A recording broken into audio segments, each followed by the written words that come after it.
ሰላምና ጤናን ፍቅርን በረከትን ያድልኝ ክብራትና ክብራን የሣድስ ሁለተኛው ቻናል ቤተሰቦቻችን እንግዲህ ዛሬ እንደሰማችሁት በጣም አስገራሚና አስደናቂ ነገር ነው የሆነው በዓለማችን ላይ በትልቁ ቻናሌ ላይ በአንዴ ዓለም ትርምስምሷ ወጣ የሚል ቪዲዮ ሰርቻለሁ። እዛ ላይ ገብታችሁ ብዙ መንፈሳዊ ትርጓሜዎቹ ምን እንደሆኑ በደንብ አድርጋችሁ መመልከት ትችላላችሁ።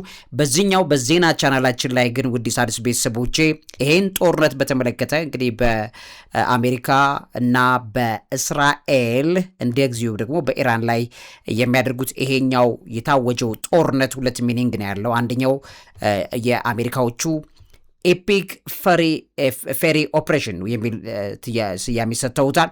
ይሄ ምን ማለት ነው የሚለውን ነገር እናያለን። ከዛ ውጪ እስራኤሎቹ ደግሞ ለዚህ ዘመቻ ኦፕሬሽን ላየንስ ሮር የሚል ትርጓሜ ሰጥተውታል እና የአንበሳው ትንሣኤ ነው የሚለው ምን ማለት ነው? ትርጓሜውስ ምንድን ነው? ለምንድን እነዚህን ስያሜዎች ያወጡ የሚለውን በዚህ ፕሮግራሜ ላይ በደንብ አድርጌ ያሳያችኋለሁ። የዜና አፕዴቶች አሉ፣ እነሱንም አፕዴት አደርጋችኋለሁ።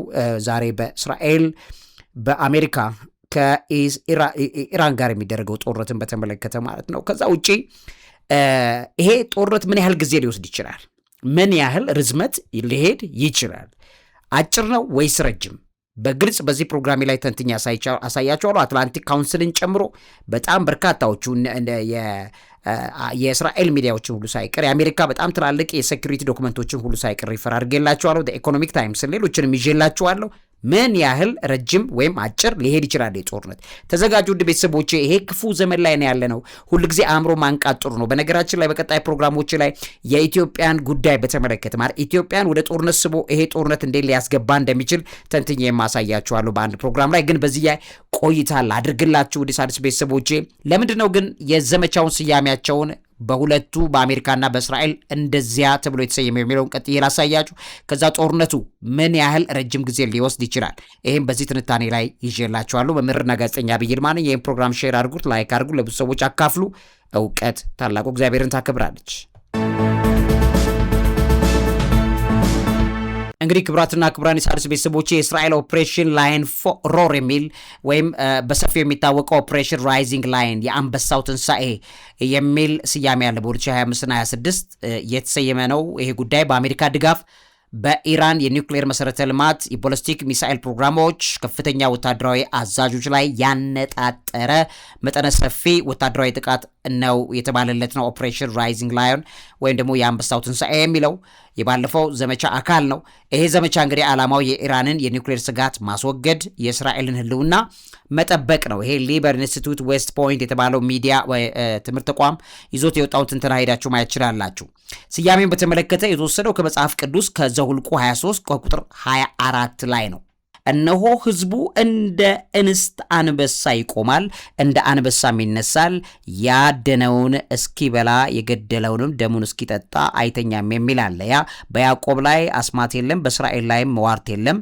በጊዜው ስለ ያዕቆብና ስለ እስራኤል እግዚአብሔር ምን አደረገ ይባላል በሚል የተቀመጠው ነገር ላይ ነው። በቁጥር 23 ላይ ተቀምጧል። ስለዚህ ይህንን መሰረት በማድረግ የተሰጠ ስያሜ ነው። የእስራኤልን ጥንካሬ፣ ጽናት፣ ከችግር የመነሳት ተምሳሌት ያሳያል ብለው ይህንን በዚህ ስያሜ ይመውታል። እንግዲህ ዋናው ዓላማ የኢራንን የኒውክሌር መሰረተ ልማት በተለይም የናታንዝን ማበልጸጊያ ተቋም ማውደም፣ የቦለስቲክ ሚሳኤልና የአየር መከላከያ አቅምን ማዳከም፣ የኢራን ወታደራዊ አዛዦችና ተቋማትን ማጥቃት የሚል ቀድሞ የተሰጠው የነበረው ነው። ይሄ ዘመቻ የተካሄደው በአየር ጥቃት እንደነበረ ታስታውሳላችሁ። የኢራን የኢኮኖሚና ወታደራዊ መዋቅር ኢላማ አድርጓል። ይህም በአውዱ ላይ ስትመለከቱ ጠቅላይ ሚኒስትር ቤንጃሚን ኔታንያሁ ይህንን እርምጃ የወሰዱት የዲፕሎማሲያዊ ጥረቶች ካልተሳኩ በኋላ የአንበሳው ጥፍር ኢራን እስራኤልን እንዳታጠፋ ለመከላከል ነው በሚል ይዘውት የመጡት የነበረ ነገር እንደሆነ ታያላችሁ። አሁን በዛ ቀጥሏል ማለት ነው። ሊበር ኢንስቲትዩት ዌስት ፖይንት ይህንን በተመለከተ በደንብ በግልጽ ተንትኖት አስቀምጦታል። ኦፕሬሽን ላየን ሮር ወይም ራይዚንግ ላየን የሚለውን ነገር በተመለከተ እንግዲህ ኦፕሬሽን ላየን ሮር የአንበሳው ማጉረምረምና ግሳት ጋር የተያያዘውን ነገር ከባለፈው ራይዚንግ ላየን ጋር ከተባለው ጋር አያይዘው ነው እየሰሩት ያሉት። እስራኤል የራሷን ህልውና ለማስጠበቅ በጠላቶቿ ላይ የምታደርገውን የቅድሚያ መከላከያ ጥቃት ወይም ፕሪኤምፕቲቭ ስትራይክ የሚያሳይ ነው በሚል ራሳቸው እስራኤላውያኑ ይተነትኑታል ማለት ነው። ይሄ ፕሪኤምፕቲቭ ስትራይክ እንግዲህ ሳይቀድመኝ ልቅደመው፣ ድሮ ልጆች ሆነን ሳይቀድም ቅደመው የሚባል ድብድብ ነበረና እሱን ድብድብ ነው ወደዚህ ያመጡት እስራኤሎቹ። ከዛ ጋር ተያይዞ አሜሪካኖቹ ደግሞ በተለይ ትራምፕ ለዚህ ጉዳይ የሰጠው ስያሜ አለ። ይሄም እንደሰማችሁት ኤፒክ ፉሪ ኦፕሬሽን የሚል ነው። ይሄም በፌብሩዋሪ 28 2026 ዓ.ም በአሜሪካና በእስራኤል በጋራ በኢራን ላይ የተከፈተው መጠነ ሰፊ ወታደራዊ ጥቃት ይሄ የአሁኑን ጥቃት የሚያመላክት ነው። እንግዲህ ዋናው ዓላማው የኢራንን የኒውክሌር ፕሮግራም እና የሚሳኤል አቅም ማውደም እንዲሁም የኢራን መሪዎችን ከስልጣን ማስወገድ ወይም ማዳከም የሚል ነው አሜሪካ ትራምፕ የያዘው። ስለዚህ የጥቃቱ ባህሪ በአየርና በባህር ኃይል በመታዘዝ የሚካሄድ ነው። ቀደም ሲል የታቀደ በአጠቃላይ ያልተከሰተ እስካሁን ድረስ አጋጣሚ ሆኖ ያልተከሰተ ወይም ሆን ተብሎ ዲዛይን ሆኖ የሄደበት እንደሆነ ታያላችሁ። ስለዚህ ይሄኛው ታላቁ ወይም ኤፒክ ፉሪ ኦፕሬሽን ማለት ታላቁ የቁጣ ዘመቻ እንደማለት ነው። ይሄ ታላቁ ወይም ግዙፉ የቁጣ ዘመቻ እንግዲህ ተቆጥተናል ነው የትራምፕ ከዚህ በላይ ቁጣ የለም፣ በጣም ተቆጥቻለሁ፣ ስለዚህ ይሄን አደርጋለሁ የሚል በትዕቢትና በትምክህት የተሞላ እንደሆነ ታያላችሁና ኤፒክ ወይም ታላቅ ወይም ግዙፍ የሚለውን ይናገራል። ፉሪ የሚለው ቁጣ ወይም ጽኑ መዓት እንደማለት ነው። ስለዚህ ዘመቻው በጣም ኃይለኛና ወሳኝ ጥቃት መሆኑን የሚያመላክት ነው። ይህም በተመለከተ ቀጥሎ ወዴት አቅጣጫ እንደሚሄድ ጦርነቱ የሚገምት እንደሆነ ታያላችሁ።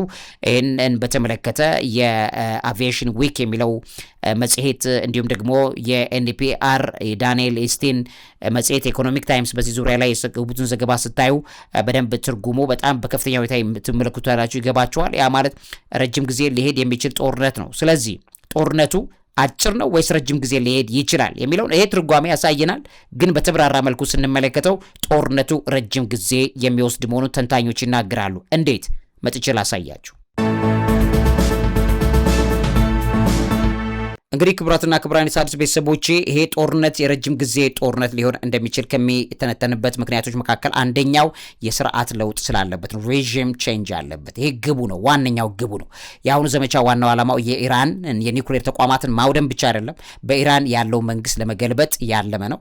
ስለዚህ ጦርነቱ ለሳምንታት ወይም ለወራት ነው ሊራዘም የሚችለው። ምክንያት በዚህ ላይ እንደዚህ ስርዓቱ የሚፈርስበት ወይም በህይወት የማይኖር ወታደር ያለበት ወይም አጠፋሃለው ከስልጣን አስወግዳለሁ ተብሎ የተጀመረ ስለሆነ ወጣቱ ደግሞ ወታደሩ ደግሞ እንዴት እንደማንወገድ ላሳያችሁ ወይም እናሳያችሁ ወይም የምንወገድ ከሆነ የምንጠቀማቸው ጦር መሳሪያዎች በጣም ከባድ የሚባሉት የመጨረሻ አቅም ሁሉ እንጠቀማለን ወደሚለው ስለሚገቡ ጦርነቱ በጣም ረጅም ጊዜ ነው የሚወስደው። ሁለተኛ የኢራን የተራዘመ የመከላከል አቅምን ጭምር ይመለከታል ማለት ነው። ኢራን በ2026 ዓ.ም የዓለም ወታደራዊ ደረጃ 16ኛ ላይ ነው የምትገኘው። ይሄም እስራኤል 15ኛ ጋር ተቀራራቢ ነው። ጦርነቱን ለረጅም ጊዜ መቋቋም አቅም እንዳላት ያሳያል። በሶስተኛ ደረጃ የኢራን ሰፊ ወታደራዊ ኃይልን ይመለከታል። እንግዲህ ኢራን ከ610 ሺህ በላይ ንቁ ወታደሮችና በመቶ ሺዎች የሚቆጠሩ ተጠባባቂ ኃይሎች አሏት። ይህም በተለያዩ ግንባሮች ለረጅም ጊዜ መዋጋት አቅም እንዳላት ያሳያል። በአራተኛ ደረጃ የኢራን ቦሊስቲክ ሚሳኤል ክምችትን ይመለከታል። ኢራን በመካከለኛው ምስራቅ ትልቁ የሚሳኤል ክምችት ያላት ሀገር ናት። እነዚህ ሚሳኤሎች እስከ 2000 ኪሎ ሜትር ርቀት ድረስ በመጓዝ የእስራኤልን የአሜሪካን የጦር ሰፈሮች ለረጅም ጊዜ መምታት ይችላሉ። ብዙ ክምችት አላት። ይህም ጦርነቱን ያራዝመዋል። በአምስተኛ ደረጃ የአየር መከላከል ስርዓት ግንባታን በተመለከተ የተቀመጠው ነው። ከ2025 ግጭት በኋላ እንግዲህ ኢራን የአየር መከላከል ስርዓቷን እና የእስራኤል ጣቢያዎችን አጠናክራለች። አንደኛው ማሳያ ነው። ስድስተኛው የፕሮክሲ ወይም ተላላኪዎች ቡድኖች ተሳትፎም ጭምር ይገኝበታል። ይሄም እንደ ሂዝቦላ ያሉ ቡድኖች ቢዳክሙም በየመን በኢራቅ ያሉ የኢራን የጋራ የአጋር ቡድኖቻቸው ጭምር ጦርነቱን በማስፋፋት ሊያራዝሙት የሚችሉት ነገር ትልቁን ቦታ እንደሚይዝ እየተነገረ ነው ያለው። የጂኦግራፊክ ስፋትን በተመለከተ ኢራን እንግዲህ በጣም ሰፊ የግዛት ክልል ያላት ሀገር ናት። የአየር ድብደባ ብቻውን መንግስትን ለመጣል ወይም ወታደራዊ አቅሟን ሙሉ ለሙሉ ለማውደም ረጅም ጊዜ የሚጠይቅ ነው። ስለዚህ ረጅም ጊዜ ይወስዳል የተባለበት አንዱ ምክንያት ይሄ ነው። የሆርሙዝ ወሽመጥን በተመለከተ ስትሬት ኦፍ ሆርሙዝ የተባለው ስጋት አለው። ኢራን በዓለም 20% ዘይት የሚያልፍበት የሆርሙዝ ወሽመጥን ለመዝጋት የምታደርገው ጥረት ጦርነቱ ወደ ዓለም አቀፍ የኢኮኖሚ ቀውስ ለመቀየር ጦርነቱን ሊያራዝመው እንደሚችል እየተነገረ ይገኛል። የኢራን አሲሜትሪክ የሚባል የጦርነት ስልት አላት። በተለመደው የጦርነት ከአሜሪካ ጋር ባትመጣጠንም በድሮኖች በሳይበር ጥቃቶችና በባህር ላይ የሚደረጉ ድንገተኛ ጦርነቶች ምክንያት ጦርነቱን ለማራዘም ስትል ትጠቀመዋለች በሚል እየተተነተነ ይገኛል። በ10ኛ ደረጃ የአሜሪካና የእስራኤል ግልጽ ያልሆነ የመውጫ እቅድ አለበት። እንደምታዩት ኤንድ ጌሙ ማለት ነው። ተንታኞች እንደሚሉት ዘመቻው የስርዓት ለውጥን ያለመ ቢሆንም ከድብደባ በኋላ የሚመጣውን ሁኔታ የሚቆጣጠር ግልጽ እቅድ አለመኖሩን ጦርነቱ እንደ መደበኛ ያልሆነ የረጅም ጊዜ ግጭት ሊቀይረው ይችላል በሚል The Conversation የተባለው ሚዲያ ይዞት የተነተነው ትንታኔ ላይ ማየት ይችላላችሁ። በ11ኛ ደረጃ የአገር ውስጥ ድጋፍ ፍለጋን ይመለከታል። የኢራን መንግስት የውጭ ጥቃትን እንደ ሀገራዊ አንድነት መጠቀሚያ በማድረግ የህዝቡን ድጋፍ ለማግኘትና ጦርነቱን ለመቀጠል ሲሞክር በሚያደርገው አካሄድ ላይ ረጅም ጊዜ ሊወስደው ይችላል ጦርነቱን በሚል አክሌድ የተባለው ሚዲያ እዛ ላይ ያስቀምጣል። 12ኛ የጎረቤት ሀገራት ተሳትፎን ይመለከታል። ኢራን በኳታር፣ በኩዌት፣ በተባበሩት አረብ ኤሚሬቶች የሚገኙ የአሜሪካ የጦር ሰፈሮችን በመምታቷ ግጭቱ ወደ ቀጠናዊ ጦርነት እያደገ መሆኑን ቶሎ እንዳያበቃ ያደርገዋል የሚል ስጋቶች ተጨምረዋል። 13ኛው የነዳጅ ዋጋ መናርን ይመለከታል። ጦርነቱ ሲራዘም የነዳጅ ዋጋ በበርሜል እስከ 10 እስከ 20 ዶላር ሊጨምር እንደሚችል ዛሬም ራሱ የሚያሳየው ምልክት ይሄ ነው ተብሏል። ይሄም በዓለም አቀፍ ደረጃ ጦርነቱን ለማራዘም የሚደረገው ዲፕሎማሲያዊ ጥረትን ውስብስብ ያደርገዋል ተብሎ እየተነገረ ነው። የኒውክሌር ተቋማት ጥልቀትን በተመለከተ እንግዲህ የኢራን የኒውክሌር ተቋማት ከመሬት በታች በጥልቀት የተገነቡ ናቸው። እነሱ ሙሉ በሙሉ የማውደም ሂደት ተደጋጋሚና ረጅም ጊዜ የሚወስዱ ጥቃቶችን ይጠይቃል በሚል አውስትራሊያን ብሮድካስቲንግ ኮርፖሬሽን ይዞት የወጣው መረጃ ያመላክታል። 15ኛው የኢራን አብዮታዊ ዘበኛ ወይም IRGC የሚባለው ጥንካሬ ነው። IRGC ለ47 ዓመታት በስልጣን ላይ የቆየና ጠንካራ መዋቅር ያለው ነው። በቀላሉ የሚፈርስ ሳይሆን ለረጅም ጊዜ የሚዋጋ ኃይል ነው ተብሎ የተቀመጠ ነው። ስለዚህ ይሄ አንደኛው ረጅም ጊዜ ሊወስድ እንደሚችል የሚያሳይ ነው። 16ኛ የዲፕሎማቲክ መውጫ መንገዶችን መዝጋት ነው። የአሜሪካና የእስራኤል ጥቃት ድርድር እየተካሄደ ባለበት ወቅት ላይ መፈጸሙ በሁለቱ ወገኖች መካከል ያለውን እምነት ሙሉ ለሙሉ በማጥፋት የሰላም አደራዳሪ ሁኔታን አስቸጋሪ ሁኔታ ላይ ይፈጥረዋል። 17ኛ የሩሲያና የቻይና ሚና ነው። በነዳጅ ዋጋ መጨመር ለሩሲያ ጥቅም ይሰጣል። ይህም በመሆኑ ቻይና በኢራን ላይ ያላትን የኢኮኖሚ ፍላጎት ጦርነቱ ላይ የራሳቸውን ተጽዕኖ ያሳርፉ ይችላሉ። ስለዚህ ራሷም ሩሲያ ይህን ጦርነት እንዲራዘም ልታረግ ይችላል ተብሎ እየተነገረ ነው። የእስራኤልን ህልውና ስጋትም ጭምራለ። እስራኤል የኢራንን የኒውክሌር አቅም እንደ ህልውና ስጋት ነው የምታየው። ስለዚህ ግቧን እስክታሳካ ድረስ ጦርነቱን ለመቀጠል ቆርጣ ተነስታለች። ይሄም ደግሞ ጦርነቱን ያራዝመዋል። 19ኛ የአሜሪካ ወታደራዊ ዝግጅት ነው። አሜሪካ በተጨማሪ የአውሮፕላን ተሸካሚ መርከቦችን ወደ ቀጠናው መላኳ ለረጅም ጊዜ የሚቆይ ከባድ ወታደራዊ ዘመቻ ዝግጁ እንደሆነች የሚያሳይ ነው ተብሎ ይተነተናል። በ20ኛ ደረጃ የታሪክ ትምህርት ወይም ኢራቅና ሊቢያን በተመለከተ ያለፈው የታሪክ ተሞክሮ እንደሚያሳየው በመካከለኛው ምስራቅ የስርዓት ለውጥ ለማምጣት የሚደረጉ ወታደራዊ እርምጃዎች ወደ ተራዘመ ትርምስና የእርስ በርስ ጦርነት የማምራት እድላቸው በጣም ከፍተኛ በመሆኑ የተነሳ ጦርነቱ ሊራዘም እንደሚችል እየተነገረ እንዳለ መስማት ማስተዋል ይገባል የሚለው መረጃ ለማካፈል እወዳለሁ። እንግዲህ ክብራትና ክብራን የሣድስ ቤተሰቦቼ የእስራኤል ይሄን ኦፕሬሽን በተመለከተ የሰጠችው ኦፕሬሽን ላይ ሮር የሚለው ምን ማለት ነው የሚለውን ነገር ነግራችኋለሁ። ከዛ አስቀድሞ ግን ዛሬ እየሆኑ ያሉትን ነገሮች በተመለከቱ በተወሰነ መጠን አፕዴት ላድርጋችሁ።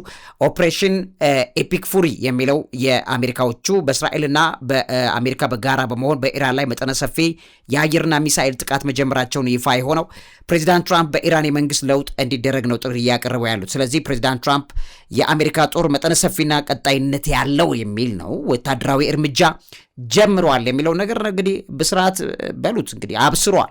ለዓለም አሳዛኝ ዜና ነግሯል። ይሄ ሰው የሰላም ሰው ነኝ ብሎ የመጣ ነው። የሰላም ሰው ነኝ ብሎ ጦርነት የሚደግሰው የዲያብሎስ መንፈስ ብቻ ነው።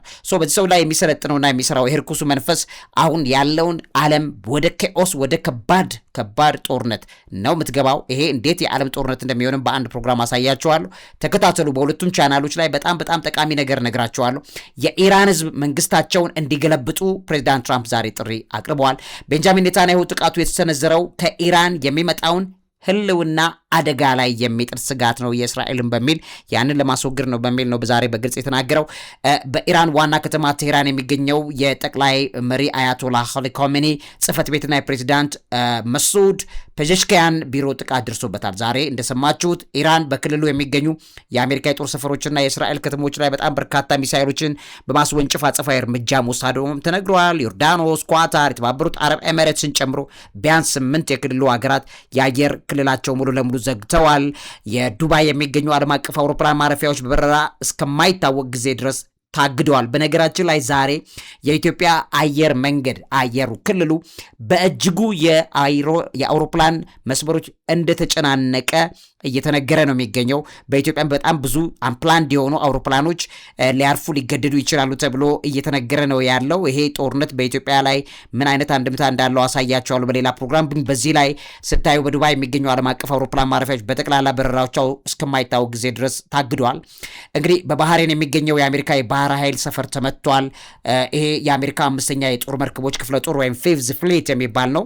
የኢራን የሚሳይል ጥቃት ደርሶበታል። ይህም ተረጋግጧል። በኢራን የሚገኙ ትምህርት ቤቶች ተመተዋል። በደቡብ ኢራን የሚገኝ አንደኛ ደረጃ ሴቶች ትምህርት ቤት ላይ የተሰነዘረ ጥቃት አለ።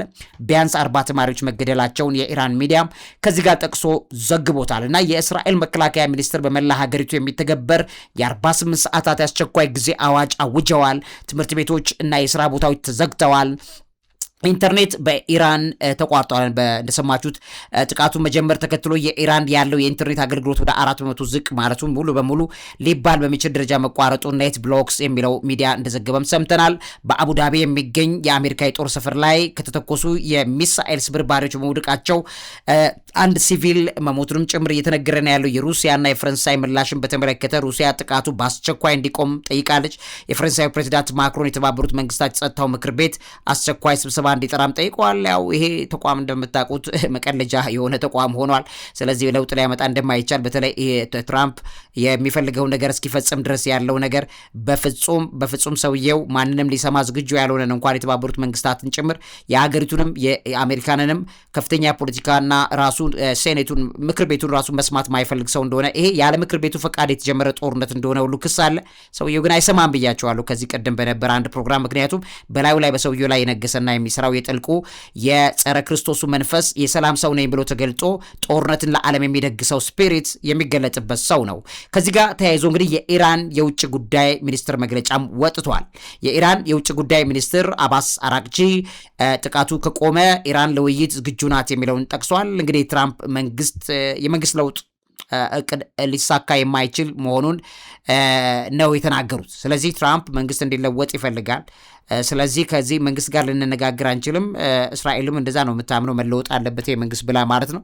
ስለዚህ በ2026 የዓለም ወታደራዊ አቅም ደረጃ ወይም ግሎባል ፋየር ፓወር የሚለው ተቋም እንደተናገረው እስራኤል 15ኛ ደረጃ ላይ ነው የምትገኘው። ኢራን 16ኛ ላይ ነው በሚሊተሪ ኃይል የሚገኙት። እነዚህ ተፎካካሪ አካላት አሜሪካንን ይዘው የጨዋታው አቅጣጫን የሚቀይር ነገር ይዘው መጥተዋል። ለዚህ የአእምሮ ምግብ አዘጋጅና አቅራቢ መምህርና ጋዜጠኛ ዐቢይ ይልማ ቸር ያሰማን። እውቀት ታላቁ እግዚአብሔርን ታከብራለች።